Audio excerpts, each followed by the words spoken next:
Hi friends, क्या आपने कभी सोचा है आसमान नीला क्यों दिखता है और क्यों बादल सफेद दिखता है?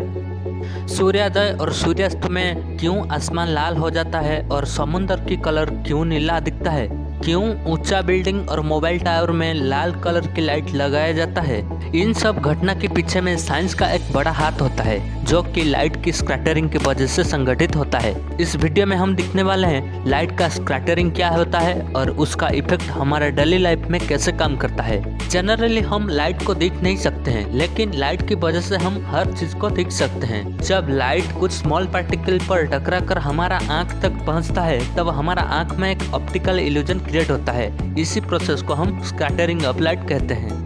इस स्कैटरिंग प्रोसेस को संगठित होने के लिए दो चीज की जरूरत पड़ता है। पहला होता है अर्थ का एटमॉस्फेरिक एयर और दूसरा होता है सनलाइट। अर्थ की एटमॉस्फेयर में different type of gas molecules, dust particles, water droplets और वाटर वेपर मौजूद होता है।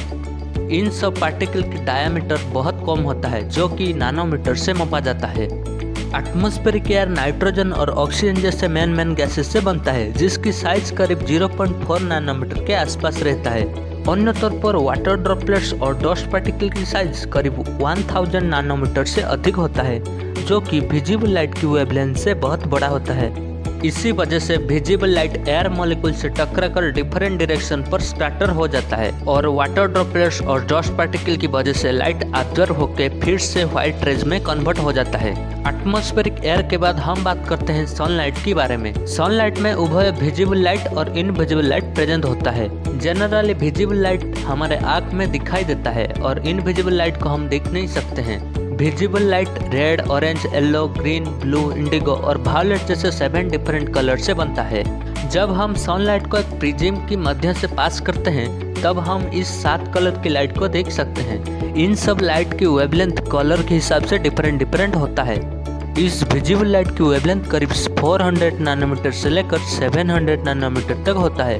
यहाँ पर वायलेट कलर लाइट की वेवलेंथ करीब 400 नैनोमीटर के आसपास होता है, जो कि कम वेवलेंथ वाली लाइट होता है। जहाँ पर रेड लाइट की वेवलेंथ 700 नैनोमीटर की करीब होता है, जो कि 7 टाइप ऑफ डिफरेंट कलर की लाइट में सबसे बड़ा वेवलेंथ वाली लाइट होता है।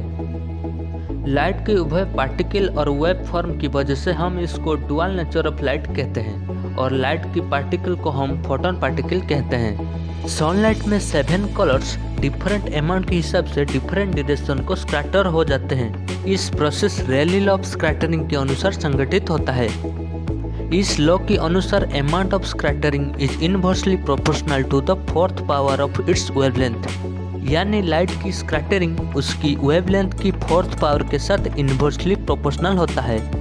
यहाँ पर वायलेट, इंडिगो और ब्लू कलर लाइट की वेवलेंथ कम होने की वजह से ये सब लाइट कम डिस्टेंस में स्कैटर हो जाता है और मिनिमम डिस्टेंस ट्रैवल करता है, जिस वजह से आसमान हमको नीला दिखाई देता है। अब मन में सवाल आता है कि जब वायलेट और इंडिगो लाइट की वेवलेंथ ब्लू कलर लाइट की वेवलेंथ से कम होता है, तब इन सब लाइट क्यों नहीं दिखाई देता? सोलर स्पेक्ट्रम ग्राफ को स्टडी करने के बाद ये पता चलता है कि सनलाइट में ब्लू कलर की लाइट वायलेट और इंडिगो लाइट के मुकाबले ज़्यादा मात्रा में मौजूद रहता है, जिस वजह से स्काई हमको नीला दिखाई देता है। अब हम बात करते हैं बादल क्यों सफेद दिखाई देता है। जनरली बादल में वाटर ड्रॉपलेट्स और डस्ट पार्टिकल अधिक मात्रा में मौजूद रहता है, जिसकी डायमीटर लाइट की वेवलेंथ से काफी बड़ा होता है, जो कि इक्वल अमाउंट ऑफ लाइट को हर डायरेक्शन पर स्कैटर कर देता है। इसी वजह से बादल हमको सफेद दिखाई देता है। अब बात करते हैं सूर्योदय और सूर्यास्त में आसमान क्यों लाल दिखाई देता है। इस समय में सूर्य हमारे होराइजन पर रहता है, जिस वजह से सनलाइट को एटमॉस्फेयर में ज्यादा डिस्टेंस ट्रैवल करना पड़ता है मध्याह्न के टाइम की कंपेयर में। रेड, ऑरेंज और येलो जैसे लाइट की वेवलेंथ बड़ा होने की वजह से इस समय में ये लाइट ज्यादा डिस्टेंस पर स्कैटर हो जाते हैं और blue, indigo and violet light की कम डिस्टेंस पर स्कैटरिंग की वजह से ये सब लाइट अधिक डिस्टेंस पर ट्रैवल नहीं कर पाते हैं, जिस वजह से इस समय में आसमान हमको लाल दिखाई देता है।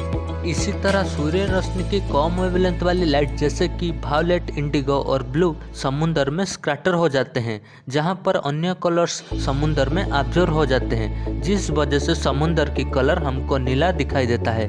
ऊंचा बिल्डिंग और टावर पर रेड कलर की लाइट की वजह से बहुत दूर से उसका होने की पता चल जाता है। जिस वजह से उसका करीब आने वाला विमान को उड़ने में दिक्कत नहीं होता है। इसी तरह एम्बुलेंस और एरोप्लेन में रेड कलर की लाइट की वजह से बहुत दूर से उसकी होने की पता चल जाता है और एक्सीडेंट्स होने की चांसेस कम हो जाता है। इसी तरह लाइट का स्कैटरिंग हमारा डेली लाइफ में काम में आता है। Thank you for watching my video.